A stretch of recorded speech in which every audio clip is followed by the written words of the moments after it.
Hey guys, and welcome back. If you are new here, hi, my name is Liz, and I'll be your host on this strange journey through lore, legends, and the most horrific thing of all, laundry. Although I am still a little under the weather, I do hope everyone is getting ready for Halloween, as it is only a week and a half away.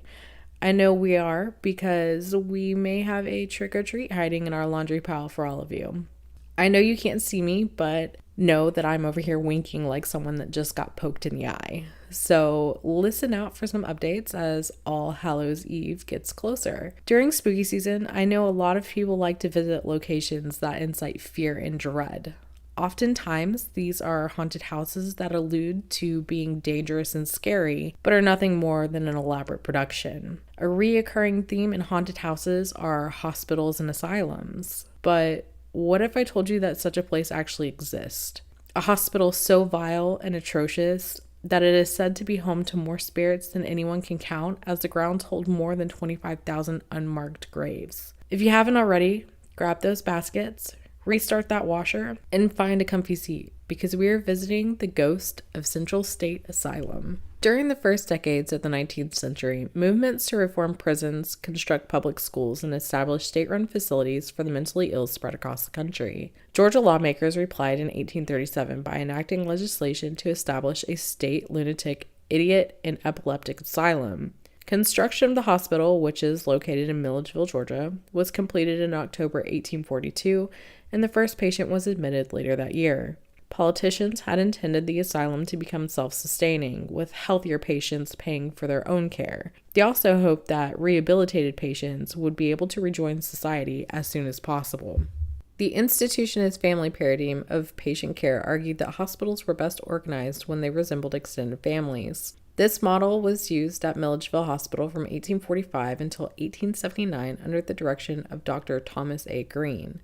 Green ate with workers and patients every day and did away with physical constraints like shackles and ropes. Despite these advancements, patient treatment frequently differed from social status, with richer patients receiving more attention and treatment than impoverished charges. One rich patient lived in Green's home, rather than an asylum ward, and married into the superintendent's family. The hospital's population shifted from the highly disturbed to the chronically ill and biologically crippled, many of whom were Civil War soldiers with little possibility of successfully returning to their families. In 1866, freed African Americans were also admitted to the facility, which had previously only served white patients. In 1872, the Georgia Lunatic Asylum had a patient-to-doctor ratio of 112, a figure that would not improve for nearly a century. When local communities began sending unwanted or problematic inhabitants to the asylum, regardless of their diagnosis, the asylum's patients' population grew dramatically. Many freed people were considered incapable for independent existence on the basis of scientific racist concepts. The asylum's population grew even faster in 1877, when the institution no longer required patients or their families to pay for their care. Under Superintendent Dr. Theophilus O'Powell,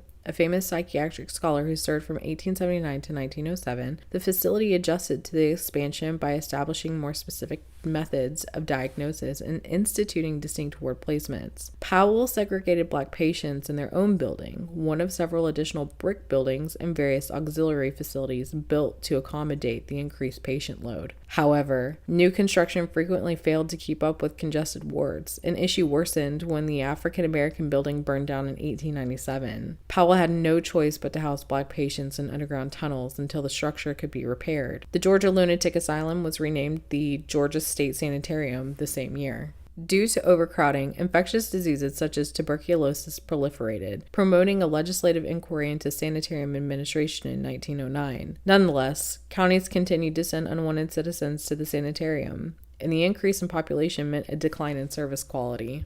Feeding the sanitarium's inhabitants, which reached 3,206 patients by the beginning of 1910, grew unacceptably expensive, so officials attempted to become self-sufficient. A portion of the vast hospital grounds had been set aside for crop cultivation, and administrators made patients do the difficult task of farming these acres. The work required little therapy from the professionals, but was frequently beneficial to patients who would return to agricultural life after being discharged. The large number of patients also resulted in a pattern of deliberate neglect, in which hospital staff satisfied their charges' basic daily needs, but were unable to give proper care for their ailments. The sanitarium's name was changed to Milledgeville State Hospital by the state legislature in 1929, reflecting a focus on rehabilitation for its 5,000 plus patients. However, substantial interventions such as lobotomies, insulin shock, and electroconvulsive therapy without sedation became prevalent in order to manage the increasing patient load. Other treatments included isolation therapy, ice baths, and straitjackets if all else failed.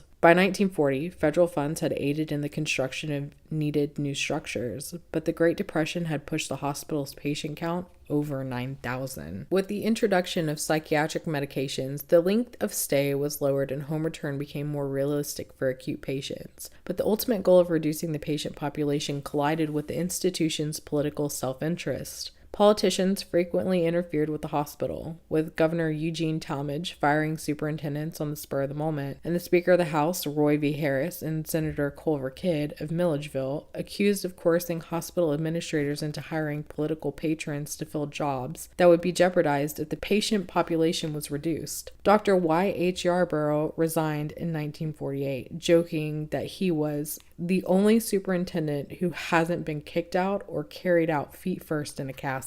By the late 1950s, the hospital housed approximately 11,800 patients on average, making it the nation's largest mental hospital, second only to New York's Pilgrim State Hospital. In 1959, Atlanta Constitution reporter Jack Nelson, who would go on to win a Pulitzer Prize for his coverage, published a series of damning articles that revealed several abuses at Milledgeville State Hospital, including experimental drugs being given to patients without their or their family's consent, a nurse performing major surgery without supervision, and staff and doctors being drunk while on duty.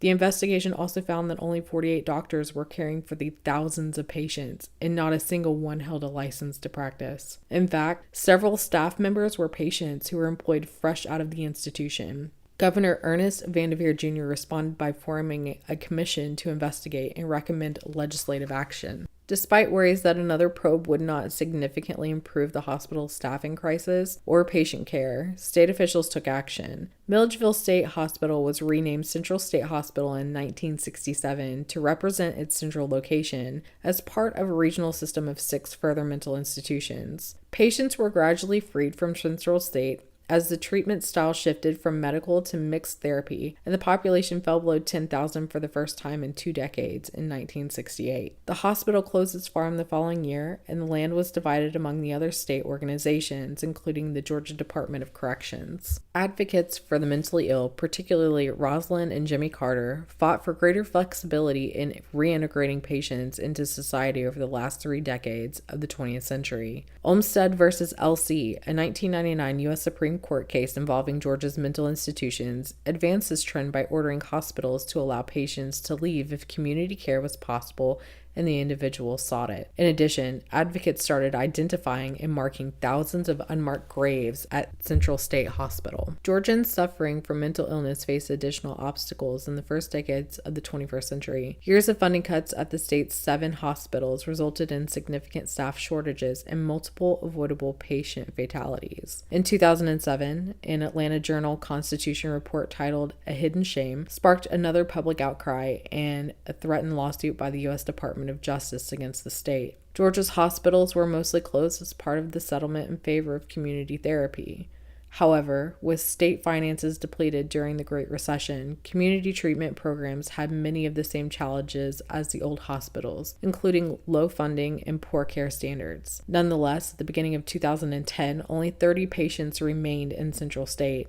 And by the end of the year, only a section for temporarily housing and treating mentally ill criminal offenders remained. The dozens of crumbling buildings are all that remains of Central State Hospital, with patients all but gone.